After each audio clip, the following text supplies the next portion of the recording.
My brother and his wife Laura, who is 7 months pregnant, are staying with us for a week or so since he's interviewing for jobs in the city my family and I are in. My kids love having their aunt and uncle around and everything's been great. Yesterday, Laura went out and came back with groceries. I thanked her but told her that we don't expect them to do this, the kitchen is stocked and that we're just enjoying having them. She said that she wanted to and that most were cravings she's been having. I started helping her unload the bags and noticed that a lot of snacks were with peanuts. Cookies, crackers, PB, even some sort of cake fusion. It all made me uneasy because she knows my oldest son, 8M, is extremely allergic. I don't keep anything of the kind in our home because we've had an incident when he was younger where we almost lost him. I didn't want to be rude but I told her that I'm not comfortable with having the stuff in the house. She told me that she would be careful, that she wouldn't eat it around him or his siblings and that she'd clean up after herself, that she was having intense cravings and needed them. Look, I've had 4 kids and kind of get where she's coming from, although I never had to have something, but every woman is different. I made sure my son knew not to touch any of it and to leave her alone when she's eating them. That was that. Today, I woke up early to make breakfast and open the fridge only to be greeted by strawberries dipped in PB left out without a container to chill. The PB jar wasn't sealed properly next to them and there were sandwiches on a plate because she likes the bread cold and soggy. I was pissed. I've read enough about airborne contamination to know that you can't really determine it, but I wasn't risking it. I grabbed a bag and started throwing everything in it. Our groceries, hers, I didn't care. I was going to take the bag, drive to a shelter and let them know the situation. Laura woke up while I was on my rampage, came down and asked all upset what I was doing. I was snippy with her and didn't try to hide it. We got in an argument with her defensively saying that I can't do this, that the baby needs it and that it's cruel to put a pregnant woman through unsatisfied cravings. I told her bluntly that I don't give a single fuck, if she can't keep to her word then I won't either and that she'll live without her craving. My son can't say the same with his allergy. She went back upstairs, packed her bag and came back down, grabbed the bag of food and left in a huff.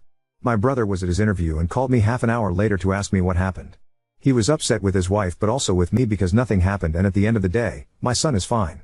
I told my husband when he came back from work and he's completely on my side. Update 1. She hadn't twisted anything, told them the full honest story and my mother was livid. She called me panting like she ran a marathon after she berated Laura to make sure my son is okay, so I can only imagine the riot act she read her. Apparently, even my stepdad gave Laura one of his disapproving frowns. My brother came back in the evening to get his stuff since Laura had only packed hers for some reason. He did apologize for what she did, said that he'll have a chat with her once she's calmed down. She's been inconsolable. He told me that she's been crying since she left my mom's house and that she now feels unwelcome and unloved in our family and he blames me for it. My husband butted in and told him that it's enough. That whatever she's feeling doesn't cover half of what we felt and that she needs to get over herself, that I've been scrubbing the house from top to bottom for hours because of her actions. I did get panicky and went on to deep clean the whole house, especially the kitchen, but anyway, my brother left after he said that there's no leveling with us when we're being this stubborn. Now that I've had time to get out of the state I was in, I do feel bad that she's distressed and feels unwelcome in our family. That was never my goal. I've been debating sending her an apology, not for my actions because I stand by them but for the way I went about it. I shouldn't have allowed the stuff in our house in the first place and could have been calmer about it after I opened the fridge. Update 2. So after my mom berated Laura and my brother yelled at my husband and I took the advice I was given and sent them a long text which ended up being a bit of a ramble about everything, how fucked the situation is, how we're disgusted by their stance and how we'll be going LC until we feel ready to be around them again. That was the day after my brother packed his bags and left. I was left on read and I thought that was that until a few days ago when I got a call from Laura. I thought about not answering it but curiosity got the better of me. When I picked up, Laura tried to make awkward small talk but I think she sensed I wasn't in the mood and got right to it. She apologized about her behavior, said she had no excuse other than her hormones and we ended up having a long chat about everything. By the end of it, I actually felt better and like we could get past it and work on our relationship. She also mentioned that she would still like for my family and I to come to her birthday dinner. It wasn't going to happen in a restaurant anymore, I guess the hotel stay ended up costing them a lot as some of you predicted, and that it was going to be at their house instead. I told her that I'll talk with my husband and get back to her. I also got a text from my brother apologizing and saying he was just trying to protect and stand by his wife. It was too soon to start mending things as my husband pointed out, but he left the choice up to me and I honestly believed her apology because she had never acted like that before and she seemed actually ashamed of herself. Anyway, my sister, who was also apologized to BC, she also tore her a new one, and parents, also got an apology, were also invited but my sister's kids wanted a cousin sleepover instead of going with us, so after talking it over with my sister, we agreed for them to have one at my house. My babysitters of a year are my next door neighbors. They're sweet and responsible 16-year-old twins who live with their single mom. They usually team up and tackle on my kids on date nights. There's a reason I'm mentioning this. With my sisters added 2 kids to the mix, I asked their mom if she was free to join their duo and she agreed. So I called Laura and told her that Richard and I are coming. When we got to their house, Laura greeted my husband and I at the door. We handed her the gift and went in, but she seemed puzzled that we didn't have a trail of kids with us, so I told her that it's just us adults tonight. Same thing happened when my sister and her husband walked in. Dinner was awkward. No matter how we tried to lighten up the mood, and the conversation was stilted at best, but I thought it was at least a step forward. Laura asked this time about why the kids were not with us, that she had made special food for them. I never mentioned the kids when I got back to her, just my husband and I, but I felt like it was my fault that I didn't clarify, and so I apologized for it and thanked her for thinking of them. My sister chimed in that her kids and mine were having a cousin's sleepover tonight and how she was excited about our soon-to-be nephew to join them when he's here and older. Laura looked at her with a smile and said, "Yeah, I'm sure he'll be best friends with his cousins, as in my kids, and his step-cousins, as in my sisters." This pissed me off because we don't use step anything with the kids, but I bit my tongue. For context, my sister is technically my stepsister. I know I use stepdad in my first post. I usually call him by his first name. I consider him a parental figure since he raised me since I was 10, but I had a dad and the title will always be his. My sister gave her a hurt look, but it was my brother who nudged his wife with a "What are you doing?" look. A few minutes went by again with eating and light convo before Laura asked again about our kids, mainly who was watching them since all 4 parents are here. I told her that my neighbor and her daughters are babysitting, to which she laughed at and joked about how incompetent the girls and their mom must be to need all 3 of them to wrangle the kids. Also, for context, I have 4 kids. I'm biased and like to think they're well behaved, but they're sometimes too much for one person to handle, even me, and I'm the one that brought them into this world. Add my sister's 2 kids and it's a lot for 2 teenage girls to handle even for just a few hours. We left at 7, it said we'll be back at 11. It has absolutely nothing to do with the girls whom my kids adore or their mom who is as kind as they come. Before I could retort anything, my mom stepped in with one of her smiles and told Laura that it's so kind of her to offer her own competence and watch the kids next time. That shut her up real fast. After that, dinner was even more awkward until we cleared the table and Laura brought out dessert while my brother got the cake from the fridge. Here's where I lost the last of my remaining brain cells. I went to the bathroom, and when I came out, I saw my husband carrying my bag and trying to usher me out of the front door to leave. He looked pissed and I was beyond confused and obviously resisted because yes, the dinner is a train wreck, but let me at least say goodbye and give a lame excuse for our departure. When my husband tried to literally carry me out, I knew something was wrong, and after a couple of tries, I darted past him back to the dining room. Laura's now ready dessert table consisted of PB cake pops, PB pie, PB cookies, PB brownies, and top it all off, a PB birthday cake that my brother brought in and was sniffing it with a horrified look. Laura then gave me a big smile and said loudly to my family I thought I should at least get to have my cravings on my birthday. Get your fill before she throws these out too. I honestly thought for a second that my sister was going to tackle her, and I wasn't that far behind her because all I could think about was the fact that she thought my kids were coming and she planned this accordingly. I felt so guilty for allowing the stuff in our house the last time, and if my sister's kids hadn't wanted the sleepover, I was going to walk my son into danger a second time. I lost my shit.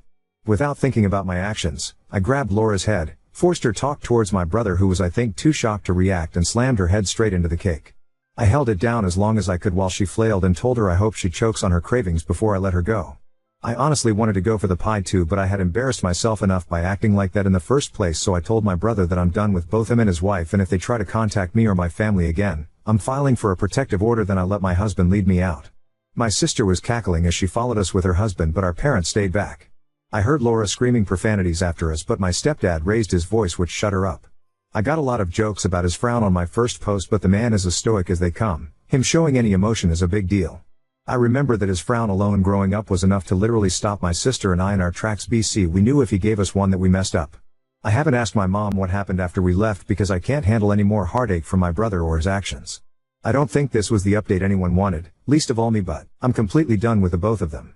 Even though my brother looked like he had no idea, the stuff was in his house, happening under his damn roof.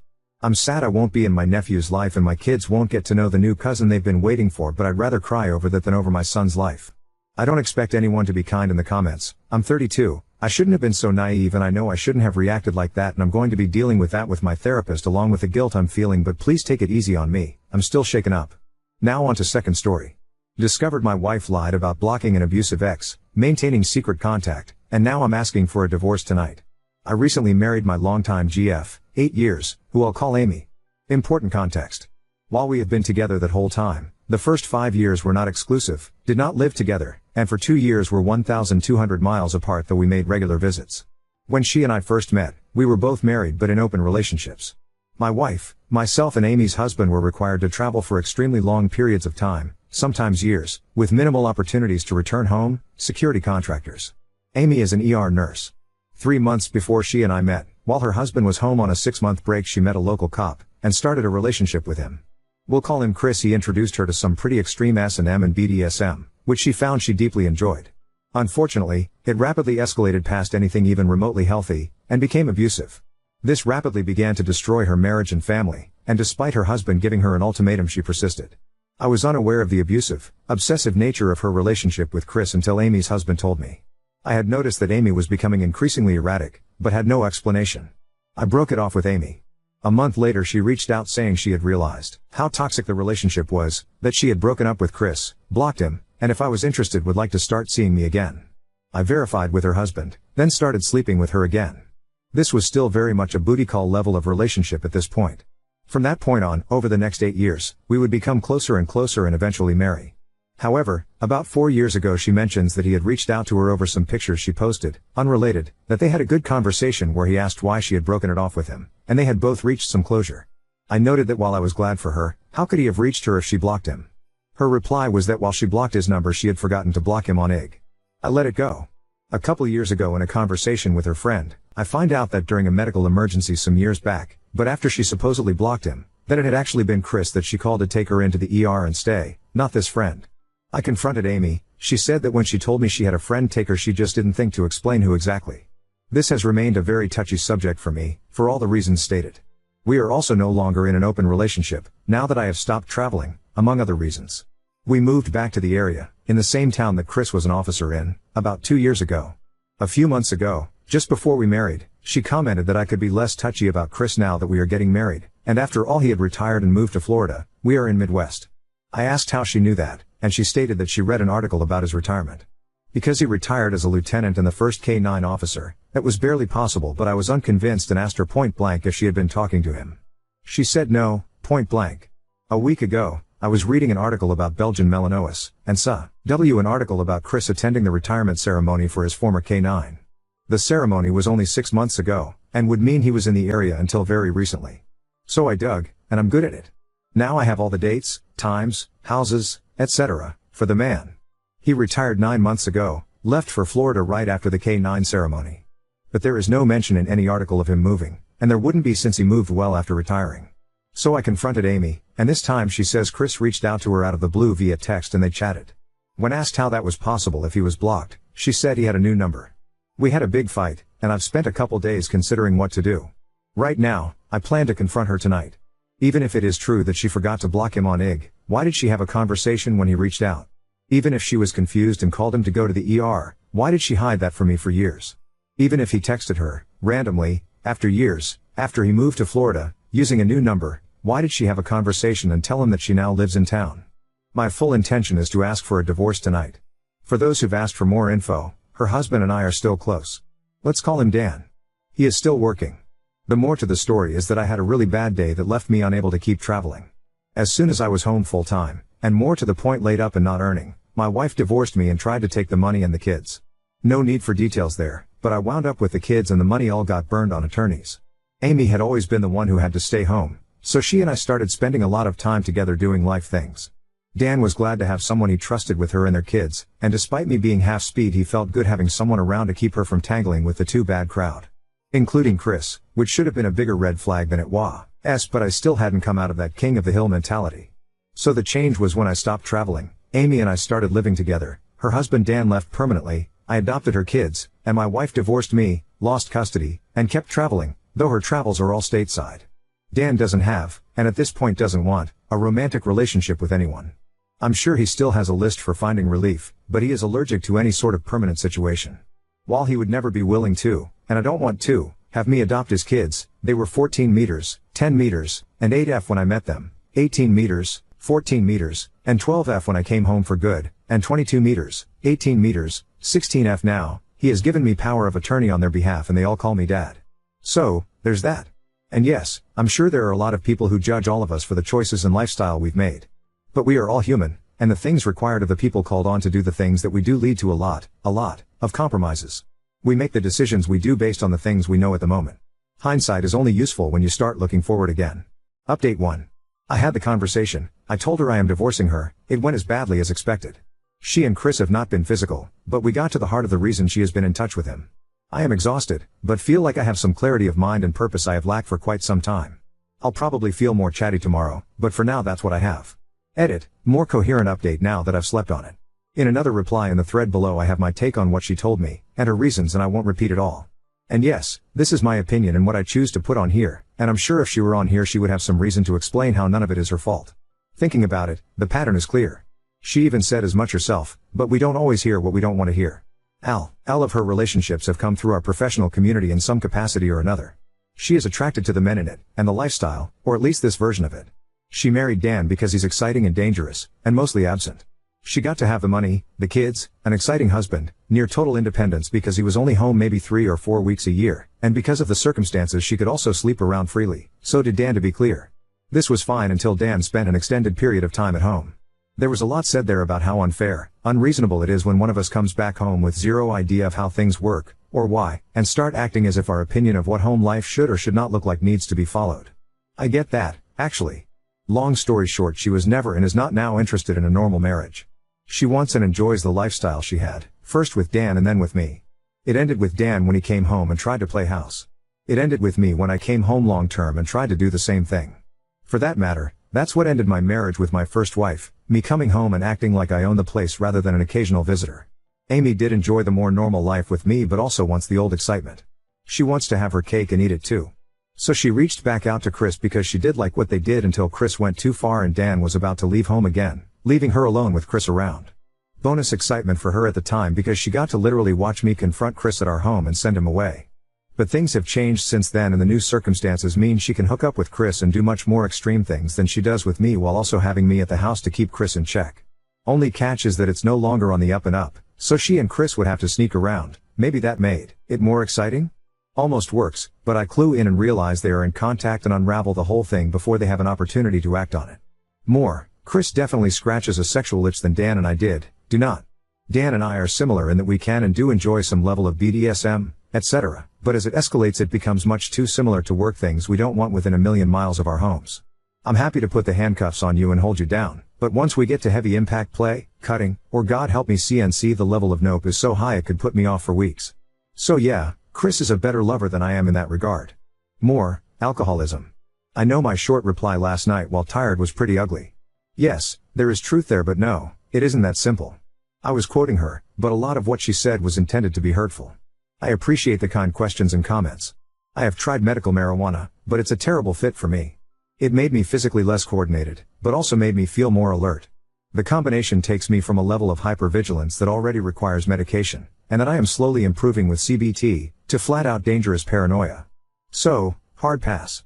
For whatever reason, I have little reaction to local anesthetics, so it's difficult to treat the pain locally. The solution has been stronger meds like opiates, but since I don't have a death wish nor any desire to inflict a drug-addicted dad on my children, I left those behind completely at the very first opportunity. So now I take a crap ton of ibuprofen, of course, right? Lidocaine patches, not particularly effective but better than nothing, biofreeze, weekly massage therapy, and yes, more nights than not I wind up drinking at bedtime in order to get to sleep.